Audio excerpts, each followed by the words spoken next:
And the last and third point I want to share before I conclude is that we will only become a respectful and dignified nation once again is if we live by the principles and code of conduct of our religion. And I will share and conclude with this one story that I believe epitomizes it. During the time of Umar ibn al-Khattab radiallahu anhu, there were two men who brought in a young boy dragging into the courthouse. So Umar ibn al-Khattab radiallahu anhu, he asks him, what is this? What is going on? Why are you dragging him into the courthouse?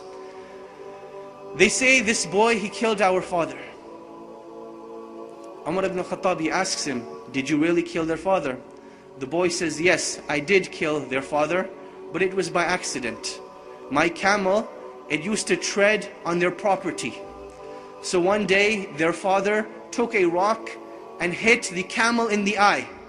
And I saw the camel suffering, and it made me furious and aggravated. So I took a rock and I threw it at the father. It hit him in the head and he died.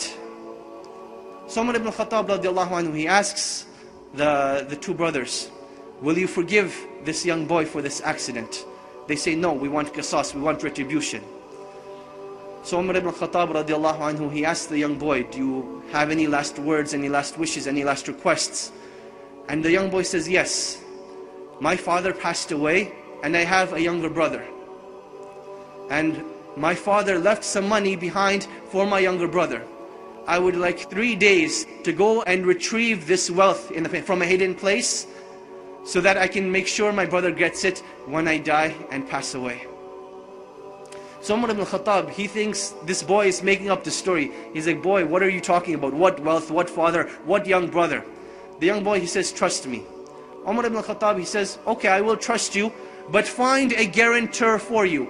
Someone who will guarantee that you will come back. The young boy, he looks around, there's a packed courthouse. Will someone not help me today? And everyone, as the boy's looking around, they turn their face away, they turn their faces down. No one wants to help this boy. Then from the back of the courthouse, a hand raises up. Whose hand is it? Abu Dhar al-Ghifari radiallahu anh, the noble and illustrious companion who gave da'wah to so many of the tribes.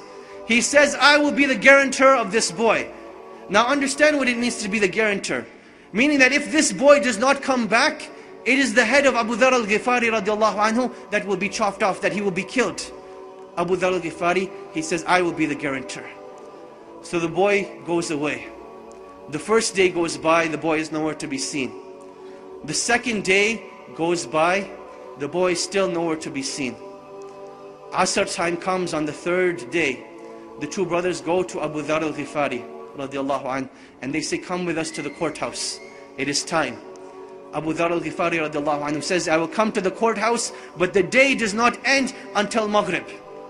So now Abu Dhar al-Ghifari is walking through Medina with these two brothers. They're going to the courthouse. And the people of Medina are following behind them, all getting to the courthouse to see what is going to happen. It is now the talk of the town. You can imagine, minutes are going by, the courthouse is filling up, the anxiety is building up. Will Abu Dhar al-Ghifari have his life sacrificed for the mistake of a boy? And literally minutes before the adhan of Salatul Maghrib, the boy rushes in. People are now shouting, they're happy, they're wondering what's going to happen, will everyone be forgiven, will everyone be happy, what's going to happen? So the boy comes in, the adhan for Maghrib hasn't gone. Umar ibn al-Khattab radiallahu anhu, he asks the boy, oh boy, why did you come back? I did not send a spy behind you, I did not send anyone to follow you. What made you come back? He said that I did not want anyone to say that a Muslim gave his word and did not fulfill it. So I came back. Umar ibn al-Khattab, he turns to Abu Dhar and he says, oh Abu Dhar, what made you want to be the guarantor of this boy? He says, I saw a Muslim in need and I did not want anyone to ever say that a Muslim was in need and no one was there to help him. So I raised my hand to be his guarantor. The two brothers, they say, when we have people like this, how can a Muslim ask for forgiveness and no one be there to forgive him? So they forgave the boy, and the boy was forgiven. This was the legacy of Islam. This was the code of conduct. This is why during the Khilaf of Umar ibn Khattab, they were able to reach the border of China all the way to the south of France.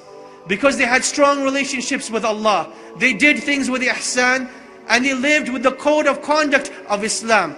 And this is when Allah subhanahu wa ta'ala will restore the izzah of this nation and will make us once again proud of the great legacies that have been left behind, in hopes that one day we will be called a great legacy. القلب مما جاد مهطلكم ماء الحياة سخيا جاء هتانا نحو السماء لندعو الله خالقنا يحيطكم أبدا بالأجر كثبانا